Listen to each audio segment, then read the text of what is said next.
The history of the Jewish people began more than 3,000 years ago. In the desert, an idea developed of the one and only God, one who tolerates no other gods but him. Monotheism was an idea that would change the world. War and persecution scattered the Jews all around the world. It is a story of splendor and suffering that leads right up to the present day. They've left their mark as great thinkers, scientists, and artists. How did the Jews manage to maintain their identity over all these years?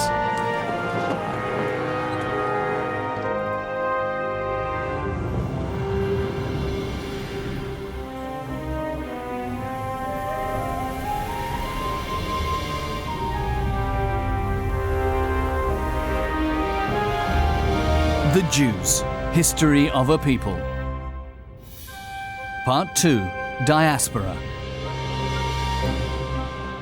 The Romans ruled Judea. The king they installed, Herod, has died. Revolts break out. Herod had unified the kingdom, but now Rome divides the state. Jerusalem is in unrest. Religious parties are arguing about the occupation. At the temple, the most sacred place in the city, the different views clash.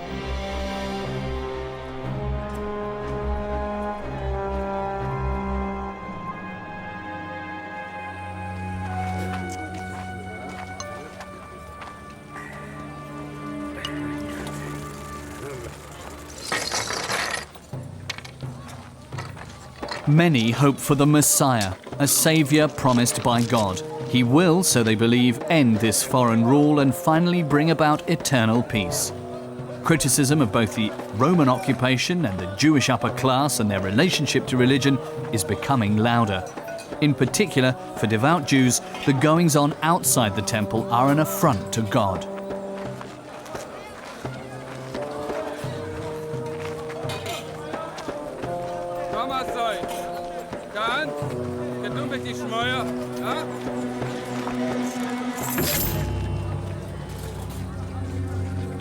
In the eyes of his followers, the preacher Jesus is the Messiah. For the Romans, he is a rabble-rouser. They crucify him. Nobody suspects that his death is the birth of a new world religion, closely linked with the fate of the Jewish people.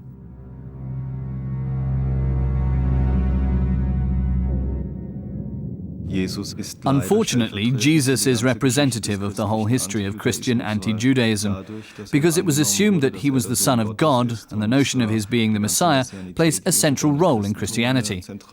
Coupled with the rejection of Jesus by Judaism that says Jesus is not the Messiah, that naturally leads to this long history of Christian anti-Judaism that persists to this day.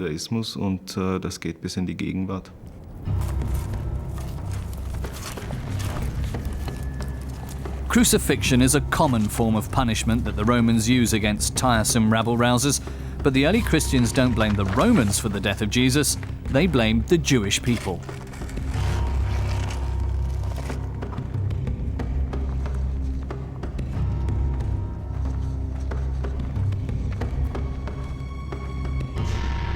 For them, Judas Iscariot becomes the embodiment of the greedy traitor, and gradually he comes to be seen as the embodiment of the Jew, plain and simple. To this day, the fabricated caricature serves them as justification for their hostility to the Jews. That Jesus was a Jew himself is conveniently forgotten. A few decades later, the Zealots, a radical religious group, have taken over the power in Jerusalem. They want to liberate the land from the Romans.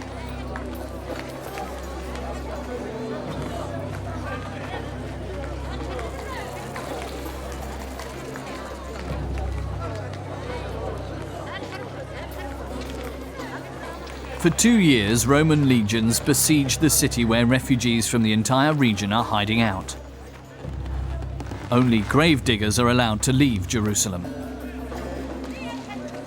In order to prevent the spread of disease, the dead are buried outside of the city walls.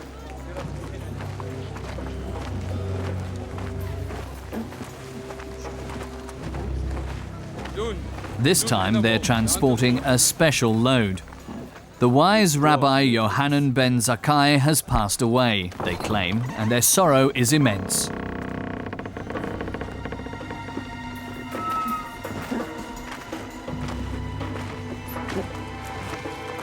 At this time, hardly anyone still believes in the victory of the Jewish rebels. The superiority of the Roman enemy is just too great.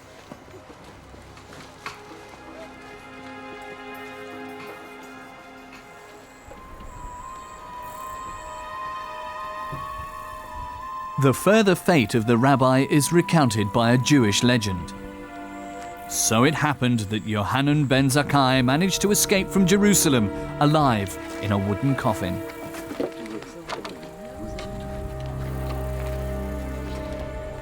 The rabbi isn't out to save his own life, but the faith and the knowledge of his people, his memories and his hopes. He's planning a new religious center far away from the besieged metropolis. If Jerusalem is lost, at least the spirit of Jewry must have a new home.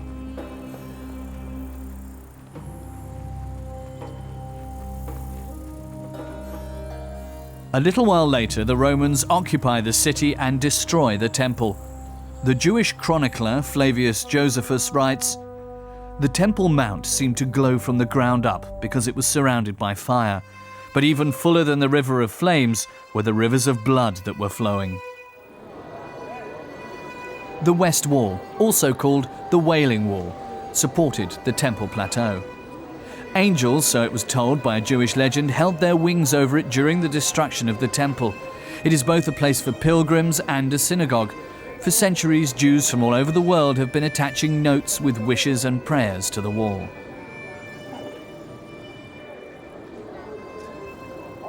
The symbolic power and the connection of modern Jewry with the Jewry of ancient times, for that the West Wall is a connecting link between the old Jewish state and the new Jewish state, the worldwide diaspora. And I think this West Wall can't leave a single Jew in the whole world entirely cold, never mind how undevout or secular they say they are. Everyone who has ever been there or who is standing in front of this West Wall will start saying a prayer or perhaps even attaching a note to the wall. Und vielleicht sogar auch einen Zettel in die Mauer zu stecken. Today too, those praying repeat the psalm. If I forget thee, O Jerusalem, let my right hand forget her cunning. For most Jews, Jerusalem will always stay alive in their hearts. The chronicler Flavius Josephus reports that the Romans take 97,000 Jewish prisoners. Many end up on the imperial slave markets. The Roman Emperor Titus celebrates his victory with a triumphal procession through Rome. He's carrying the stolen temple treasures, the menorah, the seven-branched candelabra, and the trombones with him. The Arch of Titus in Rome commemorates this event. The monument is a triumphal arch and a warning at the same time. To this day, Jews refuse to pass through it. But what happened to the temple treasures? Flavius Josephus writes that the price of gold fell by 50% in the Middle East.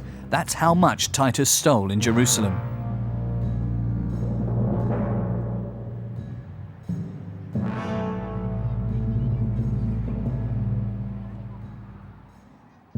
Scholars suspect that Emperor Vespasian and his son financed expensive buildings in Rome with the booty.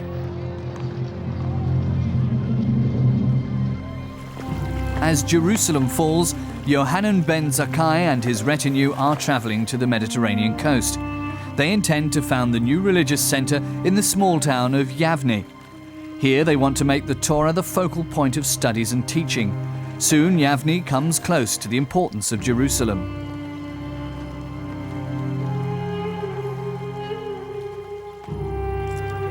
There are only speculations about the exact location of the religious academy.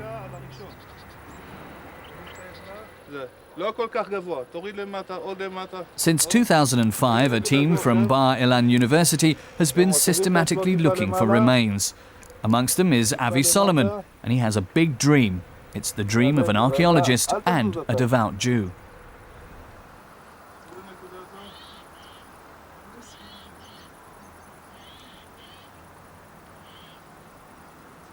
Rabbi Yohanan ben Zakkai renewed Judaism in Yavne. The religion that was organized around the temple became the religion that longed for the temple. That's why it'd be a big thing for me if after 2,000 years of diaspora and exile, I could find this place again where the tradition of this new form of the religion began. לכן, אם אחרי 2,000 שנות גלות אני אוכל לחזור למקום שבו התחילה המסורת של הגלות, בשבילי זה היה הדבר הגדול ביותר. Yohanan ben Zakkai implements far-reaching reforms. He abolishes animal sacrifice, which has been the custom in the temple.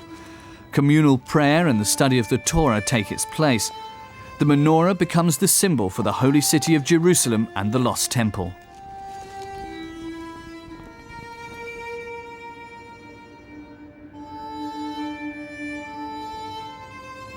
Some mosaics of the time are now in the Israel Museum in Jerusalem. They decorated the floors of ancient synagogues.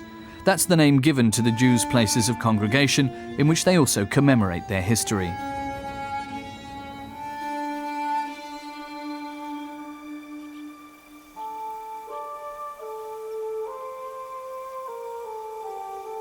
In Gamla, in the Golan Heights, archaeologists found one of Israel's earliest synagogues.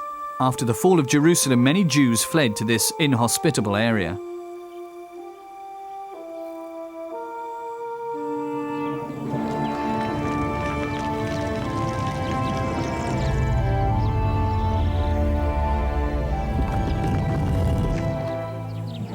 The form of the hall, the multi-leveled rows of benches and the structure of the columns are typical of synagogues dating back to this time. They're oriented towards Jerusalem, the holy city. Such houses of congregation already existed before the destruction of the temple, but now their significance changed. After the destruction, the synagogue gained a new meaning, a new purpose. And that purpose was the center for a new kind of worship. Prayer, of course, had always existed on an individual level, mostly spontaneous, but the rabbis sought to create a fixed sort of prayer, an obligatory prayer, which would take place at very specific times of day. And the rabbis themselves say quite explicitly that the prayers are meant to replace the sacrifices that were brought at the same times in the temple. To this day, the communal prayer is of great significance.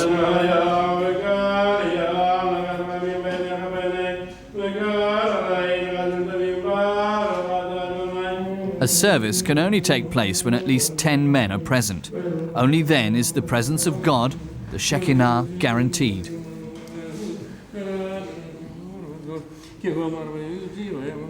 Any place could be a synagogue if Jews come together with a Torah for prayer.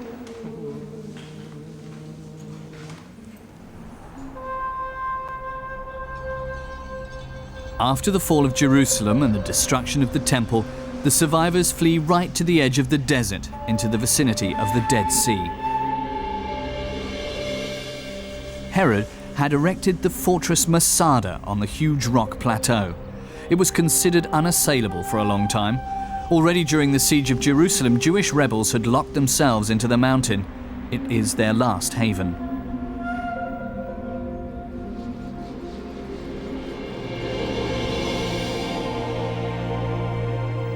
Rome sends 8,000 legionaries to Masada. The floor plans of their camps are still recognizable today.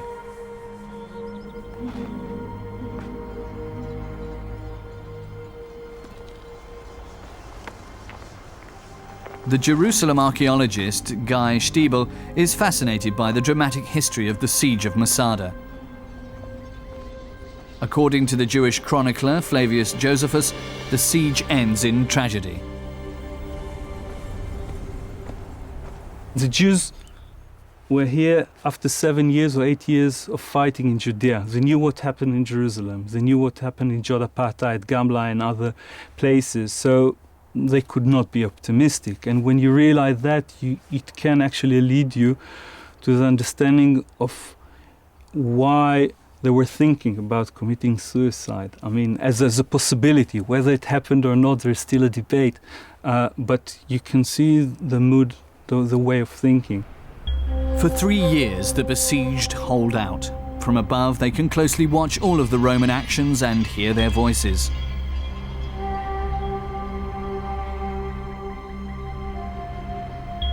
the Romans force Jewish prisoners to build a huge ramp. Then they roll the battering ram up and attack the wall of the fortress. The discoveries of the archaeologists corroborate this part of the story as recounted by the chronicler Josephus. But the final scenes of the drama lie in the dark. Did the rebels really draw lots for the 11 men that killed nearly 1,000 others before they killed themselves? What is truth and what is heroic legend? Because so far archaeologists have only recovered 32 skeletons. Guy Stiebel is hoping for new insights into the days before the showdown.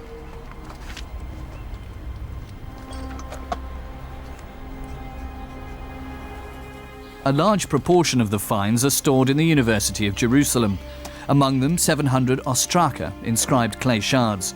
11 of them have names. Are these the lots Flavius Josephus writes about? It is certainly true that the name of Ben Jair is written on one of them, the name of the rebel leader.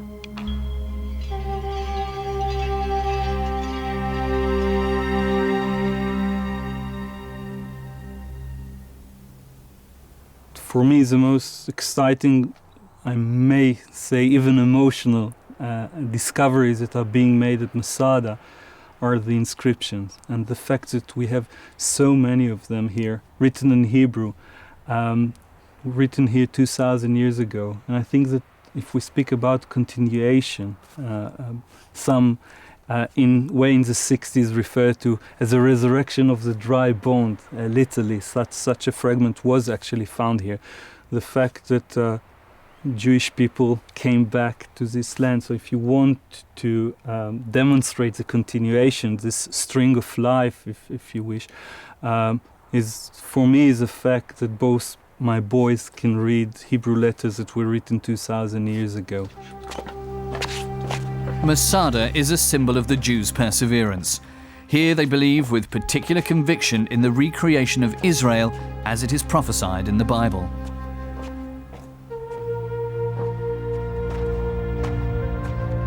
Particularly during the 1940s, Jews were drawn to this mysterious place.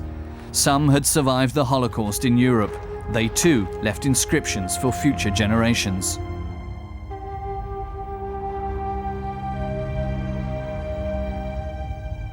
And to this day, Israeli soldiers pledge in their swearing in, Masada must never be allowed to fall again.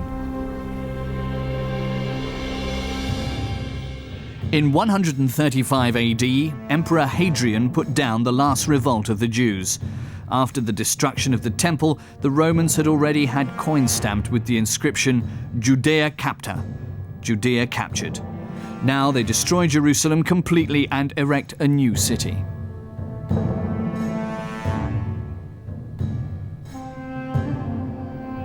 They rename the province of Judea Syria Palestina. Jews are prohibited from settling in this land. Many flee to already established communities. The Roman historian Strabo writes, "The last are already in nearly every city on earth, and it's not easy to find a place on this earth that doesn't house this people."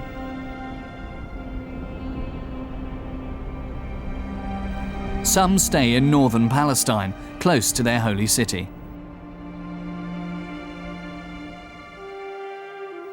Bet Sherim in Galilee becomes the spiritual magnet in this region. It is possibly the site of the once famous yeshiva, the academy of Rabbi Judah Hanassi. Many scholars and students come to study the Torah.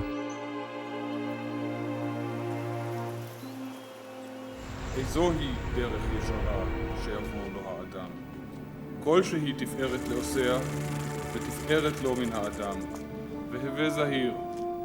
Judah Hanassi also taught oral traditions. They have been handed down for generations. At the beginning of the 3rd century, Abba ben Avihu arrives in Bet Sherim. He comes from an important family in Babylon. His ancestry goes back to King David. Judah Hanassi becomes his teacher with a great goal. The time is coming when people will look for and not find guidance in the Torah, when they will look for and not find the teachings of the learned.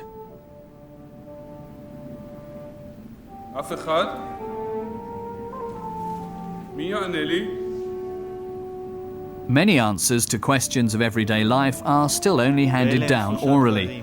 Together with his students, Judah Hanassi begins to write down the so-called oral Torah. אכן ענית טוב. What is created is the Mishnah, a compilation of all guidelines and teachings for a life in the spirit of the Torah. We discover that in many respects, both the law of the Mishnah and the form in which it records it is quite new. In my estimation, the Mishnah is far more new than it is old, far more innovative or even revolutionary, because it had to address a very, very revolutionary period, a period that was literally unprecedented. And therefore, it went forward in very bold ways, keeping what it could of the old, but forging ahead with the new in a very aggressive fashion. The Mishnah helps devout Jews to live the laws of the Torah in everyday life. So too with the dietary laws known as kashrut, that prescribe what can be eaten and what cannot. The Jews differentiate between kosher, pure, and trefa, impure. This holds for all food and its preparation.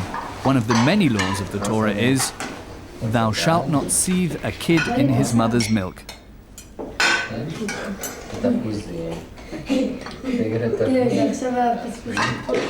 For the family from Jerusalem, that means that they mustn't cook and eat milk and meat together. At their table, there is no meal that combines these two.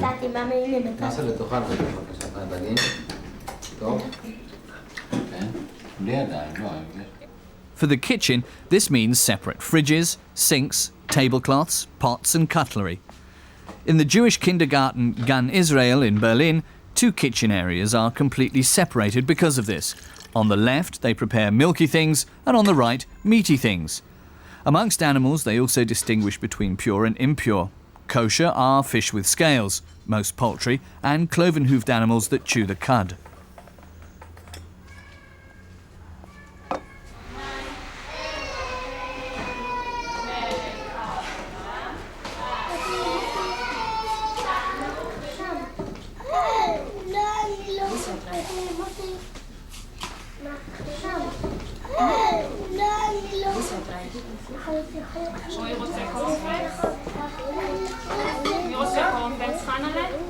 You will find many, many Jews who don't care very much about kashrut at all, who will refuse to eat pork or other pig products, because this became a very powerful symbol of what Jews shouldn't eat.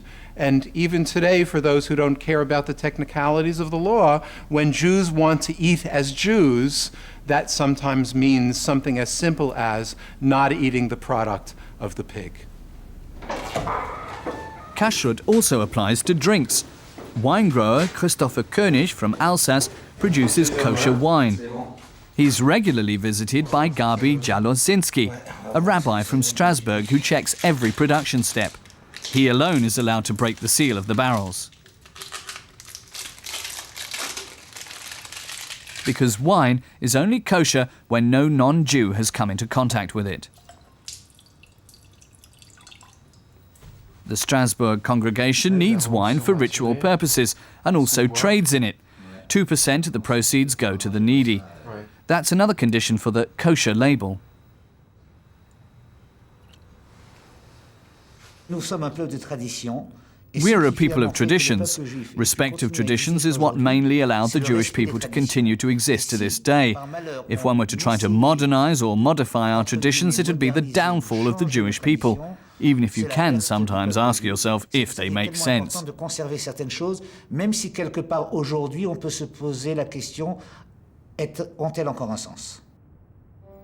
After the loss of Jerusalem and the Temple, the Torah and the Mishnah become important sources of identity. The Jews are now a nation without a land, but their writings ensure their unity as a religious community. Once a people of the Temple, they are now a people of the writings. Abba is appointed rabbi.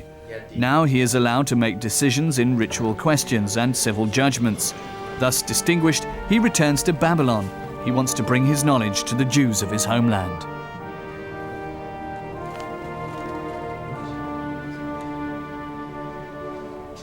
When his teacher, Judah Hanassi, dies at the beginning of the 3rd century, the sorrow for the famous rabbi is great. He is buried in the necropolis of Bet Shirim. After Jerusalem, it's one of the most important Jewish cemeteries. Many have themselves buried here right into the Middle Ages in the soil of the Holy Land. The mortal remains are brought from far away, from Syria, the Lebanon, Egypt, and Babylon.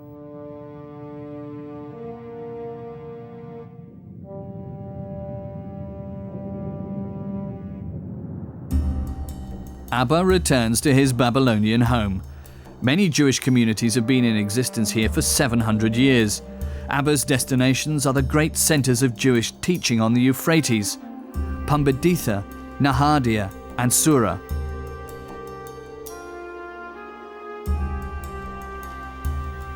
In Sura, the Jewish scholar founds an academy that's soon known as the Little Shrine. Abba makes the laws and rules from Eretz Israel, the land of Israel, known in Babylon. He's now called Rav, teacher of the entire diaspora. His authority is generally accepted.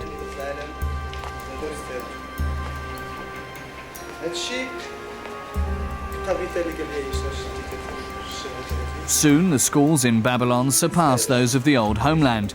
Together with other scholars, Abba writes a great work that will shape Jewish religion to this day.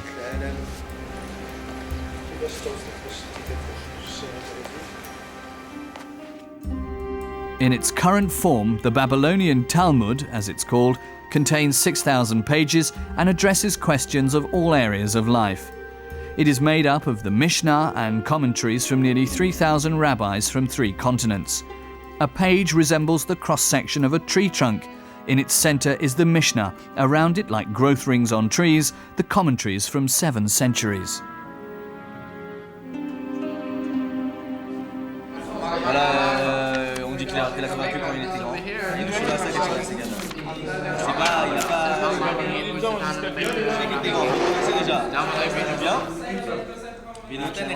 Keep turning it, because everything is contained within it.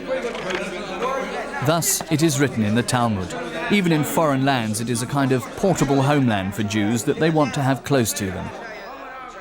Everywhere in the world, be it New York, Jerusalem, or here in Frankfurt, students and teachers are studying and discussing in the Talmud schools.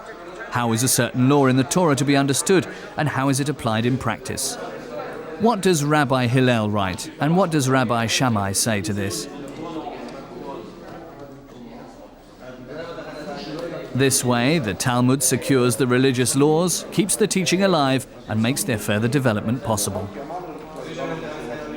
The joke, the later knowing joke, which says that if you have 2 Jews, at least 2 opinions, probably 3, there's no doubt in my mind that the Jewish inclination toward argument originates in the Talmud. There is a culture of argument in the Talmud which is very powerful. The Talmud recognizes, I believe, that there's no single truth, that we don't know exactly what God wants of us, so it's important to argue. What does God want of us? And different opinions might be equally legitimate, and the Talmud pursues those opinions by and large as though they are legitimate. And when we get to the end of the Talmud, while sometimes decisions are made, very, very often the arguments with which the Talmud began are precisely the same arguments with which it ends, the only difference being we now recognize why each of the different opinions is a good opinion. After its creation, the Talmud soon comes to other communities. The text promotes the spiritual union of the dispersed people.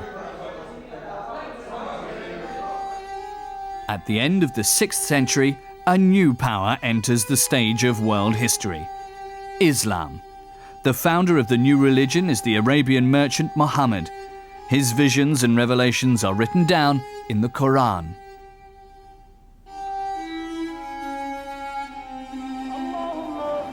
Muhammad dreams of a great religion that Jews and Christians are meant to follow too. When these don't accept him as a prophet, he changes his attitude. At first, he had wanted to make Jerusalem the religious center of Islam, but he now decides on his own birthplace, Mecca.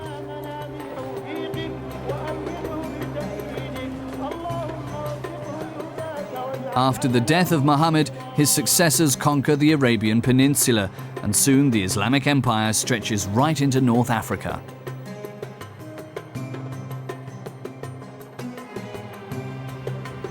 In 638 AD, Allah's warriors also conquered Jerusalem and renewed the prohibition against Jews living in the city. As a symbol of their rule, the Muslims erect the Mosque of Omar on the Temple Mount. Here, Muhammad is said to have risen to heaven with his horse. After Mecca and Medina, Jerusalem also becomes a holy place of Islam. The Arabic Empire, or Islamic Empire, was prosperous and powerful. We often don't realize that between the 8th and the 12th or 13th century, it was the focal point of culture and wealth for the entire Western world. The Jews were part of that, so they quite naturally prospered along with it, and they achieved the kind of cultural level that went along with being part of a very culturally sophisticated environment.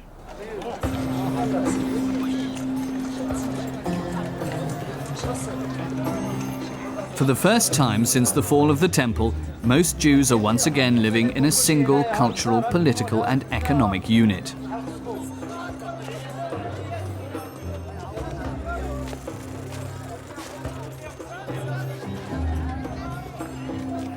They are allowed to move around freely in the country and practice their religion as long as they abide by the law.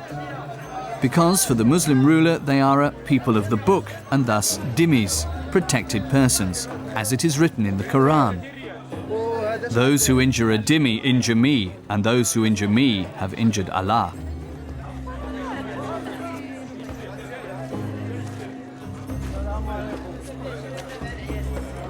But they don't have the same rights. Jews are not allowed to ride horses or camels, and they're not allowed to bear arms.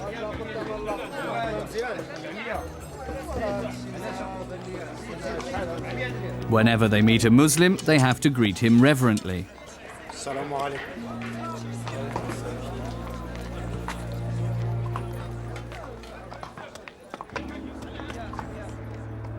Islam's economic and intellectual metropolis is Baghdad. The city becomes an important cultural and religious center for Jews too. Even in 1948, a quarter of Baghdad's population is still Jewish. 3 years later, hundreds of thousands of Jews are expelled from Iraq into the newly founded state of Israel.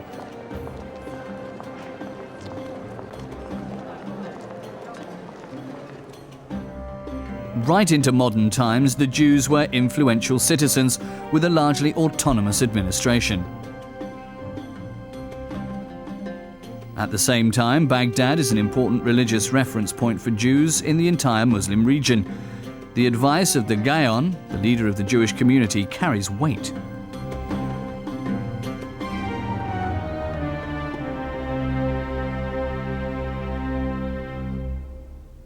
According to what we're told, when the head of the Jewish community in Baghdad came to the palace for an audience with the caliph, a crier would run ahead of him to clear the streets and say in Arabic, "Make way for the son of David who is coming to see the caliph." It may be an imaginary picture, but it's a very charming one because it illustrates the high status that the leader of the Jewish community had as a kind of a quasi-royalty in the Islamic world. Given that background, the religious leadership of the Jewish community of Baghdad became the religious leadership of the Islamic world, which meant for practical purposes the whole Jewish world, since 95% of the Jewish population of the world lived in Arabic-speaking Islamic territories. Internal Jewish disputes are also argued in the presence of the caliph.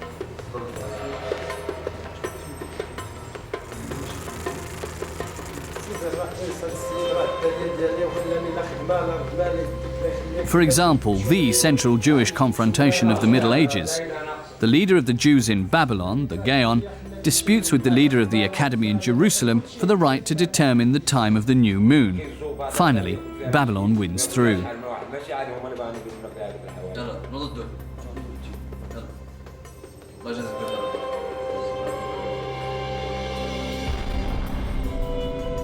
The argument is of great significance because the Jewish calendar is based on the lunar cycle. The new moon always falls on the first day of the month.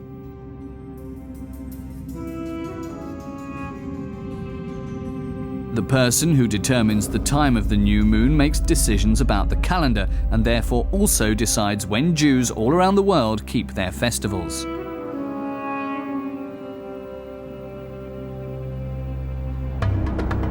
In 711 AD, Islam reaches Europe. The armies of the Moors and the Berbers conquer the Iberian Peninsula. They will not finally be dislodged for nearly 800 years.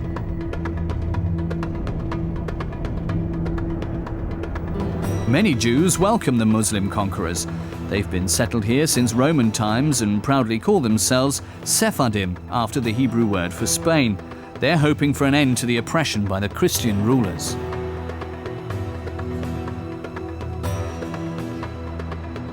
Cordoba becomes the capital of Muslim Andalusia and the most important center of Jewish life.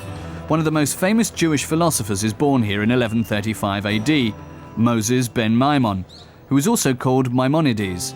On his monument in the former Jewish quarter it says, "From Moses to Moses, there was none like Moses."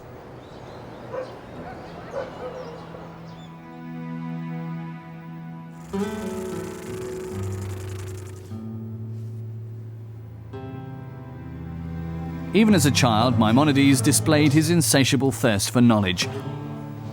He was fascinated by his father's library: scriptures, Greek philosophers, scientific treatises, and Arabic poetry. Later, Maimonides wrote, "I devoured every book belonging to my father, bless him, that I could lay my hands on." His father is his first teacher. He works at the rabbinical court and studies under the most famous intellectuals. During the lifetime of Maimonides, Cordoba, the Pearl of Al-Andalus, embodies everything that once defined Islamic Spain. The third largest mosque in the world, the Mezquita, was built here in the 8th century. It speaks of friendly and fruitful coexistence of the different religions. The Caliphate style combines Roman, Gothic, Byzantine, Syrian and Persian elements. This was the origin of medieval Moorish architecture in Spain.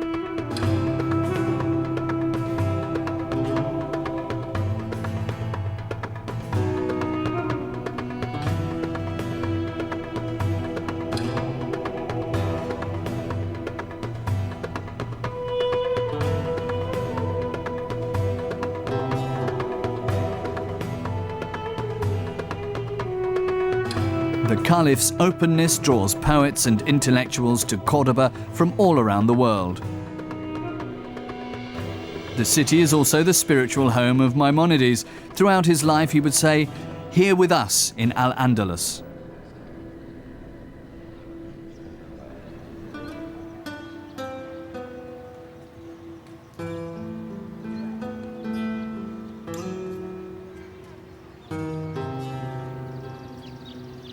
The quarter in which the Jews live is called La Juderia in Spanish.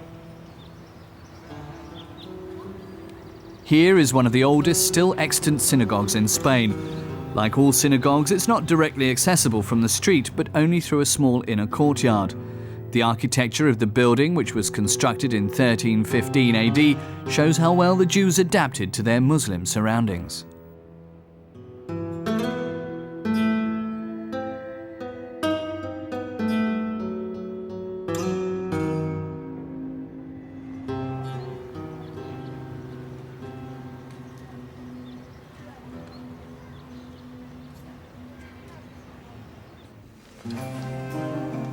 Maimonides' father doesn't just open up the world of scripture to his son, but also the world of the practically applied sciences. Andalusia is a rich source of information for the curious boy because it's one of the most significant centers of art and science. Long before the Christians, Arab scholars adopt the knowledge of the ancient Greeks.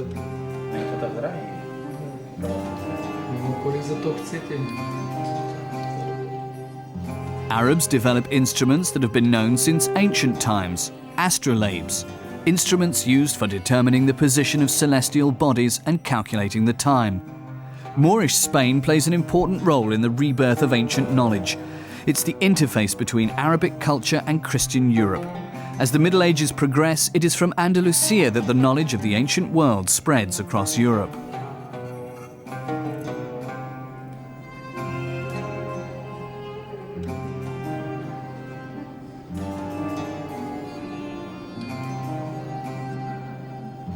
Medicine and botany also reach new heights.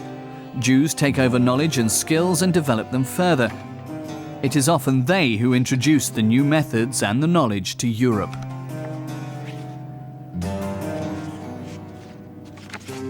Jews bore Arabic names and read Arabic books, and they became cultured in the way that Arabs were cultured, which meant that they acquired a knowledge of Arabic literature and of the sciences, because these scientific works, Greek scientific works, very quickly became available in Arabic. And having one language from one end of the Mediterranean to the other, information could pass quickly and easily. And like the rest of the Mediterranean, the Jews were brought together into one large cultural entity. The largely peaceful coexistence ends in 1147. A radical Muslim sect, the Almohads, comes to the Iberian Peninsula from Maghreb. They demand that all those of other faiths convert to Islam.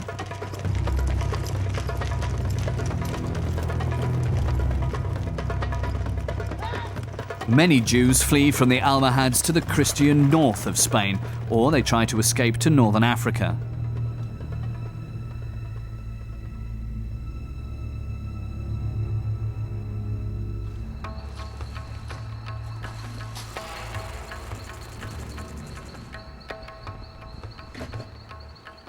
Maimonides and his family have to flee too. Christians and Jews are both faced by a stark choice: convert or emigrate. Later, Maimonides writes, "A Jew has to leave a country when he is forced to break the divine law. Under no circumstances should he stay in a place where he would be forced to convert. Whoever stays in such a place desecrates the divine name." The family is on the run for the next 10 years.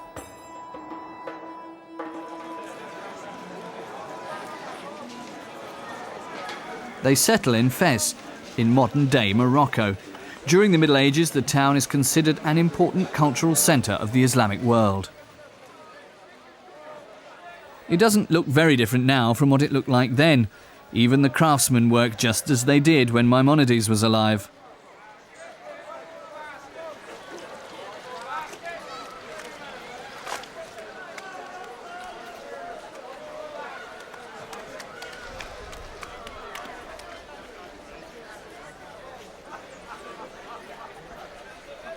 He's said to have lived in this house in the Rue des Horloges.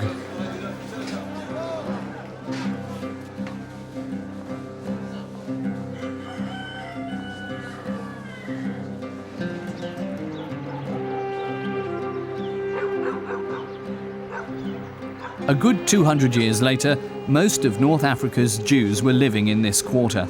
In Arabic, it's called Mela, because the soil here is particularly salty. Until a few decades ago, there were synagogues, communal kitchens, ritual baths and schools. Fez was a famous Jewish centre. Between 1950 and 1980, many Jews left Morocco. Only 2 synagogues have survived. In one of them, Habanim, there is a small Jewish museum.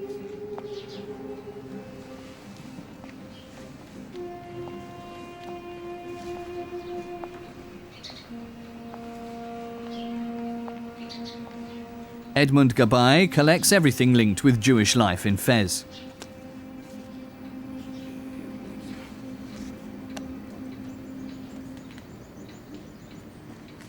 In this museum, the synagogue comes alive again in my heart. We studied here, we prayed here. When we were young, there was a canteen here in which we ate. There were important rabbis. We lived through the whole decline.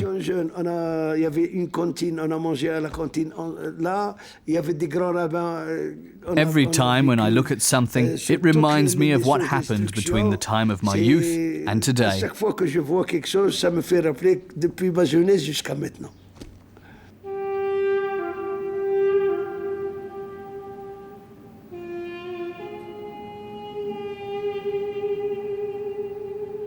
The heyday of the Jews in Fez seems to be over. Around 1950, 30,000 Jews still lived here.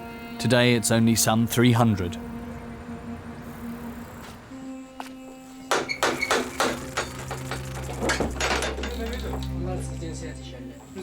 When the Almohads seized the power in Fez too, a new period of religious oppression begins for the Maimon family. From now on, it's convert to Islam or die. Maimonides witnesses the execution of the chief rabbi of Fez. He'd refused to forswear his faith.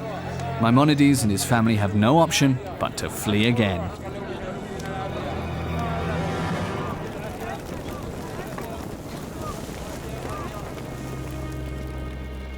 This time they embark on a very long and dangerous journey. First they spend 28 days on a ship, and then they continue on foot.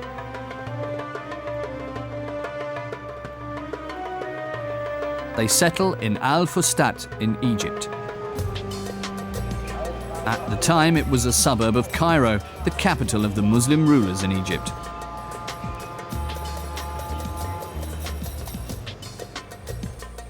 By 1100 AD, 7,000 Jews from all around the world have settled here. There are 3 Jewish congregations in Fustat. Each has its own synagogue.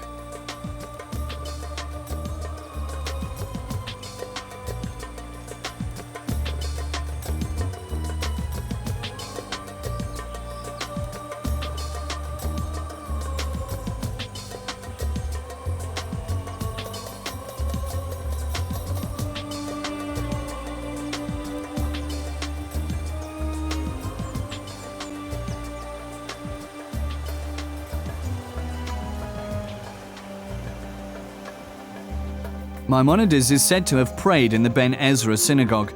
According to legend, this is where Moses had drifted ashore in a basket as a baby.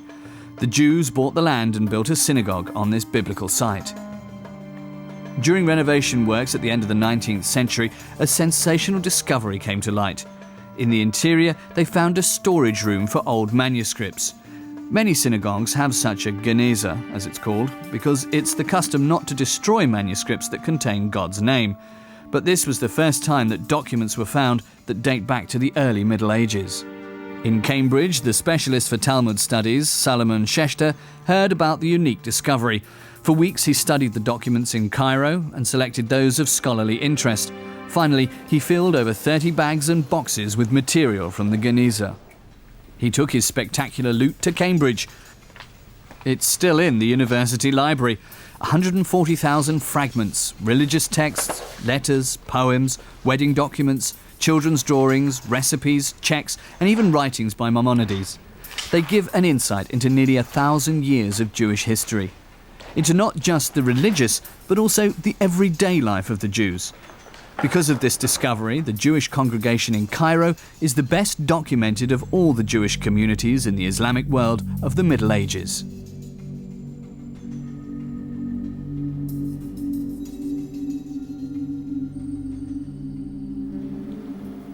Another important part of the Geniza collection found its way to the Jewish Theological Seminary in New York. Here, the medieval specialist Mark R. Cohen has been researching its secrets for over 30 years. He inspected the manuscripts for the university and put the numerous fragments together in a meaningful way.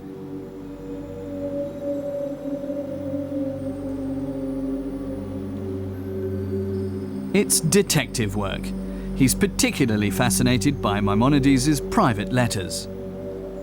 We begin to understand how Maimonides acted as a real person in actual life. He was a man of the community, not just a man of letters. He was the centrally most important scholar and leader in the Jewish community of Egypt in the second half of the 12th century. To earn his living, Maimonides works as a doctor. He wants to comprehend God as much as is humanly possible. Alongside the other sciences, medicine is one of the most exquisite God-serving occupations, a widespread view amongst Jewish intellectuals, many of whom also work as doctors.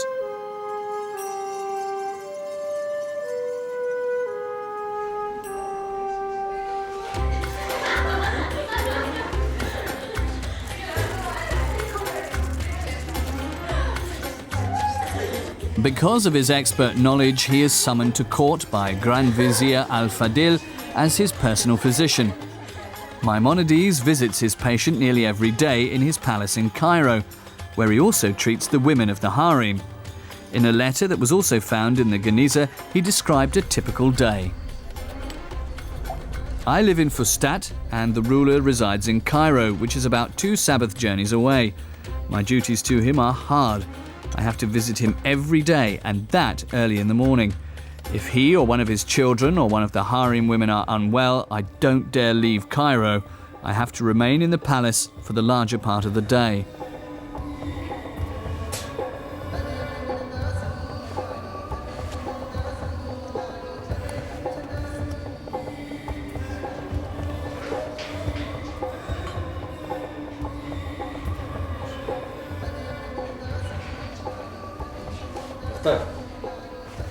At night, I am so tired that I can hardly speak.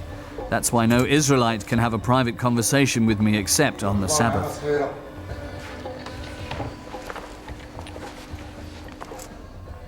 Besides working as a doctor, he composed the Mishneh Torah and the Guide for the Confused, a manual for Jews all around the world.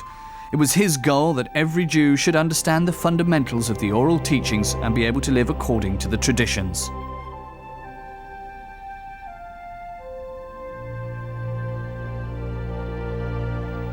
Maimonides died on the 13th of December 1204 at the age of 69. In Jewish communities all around the world, they mourn his death. Even today, he's considered one of the greatest Jewish intellectuals and the most outstanding representative of the Sephardim, the Spanish Jews.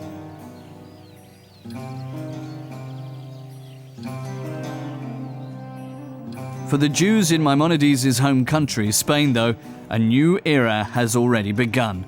Christian rulers reconquer the Muslim cities. The Sephardic Jews are faced by a new challenge in their confrontation with Christianity.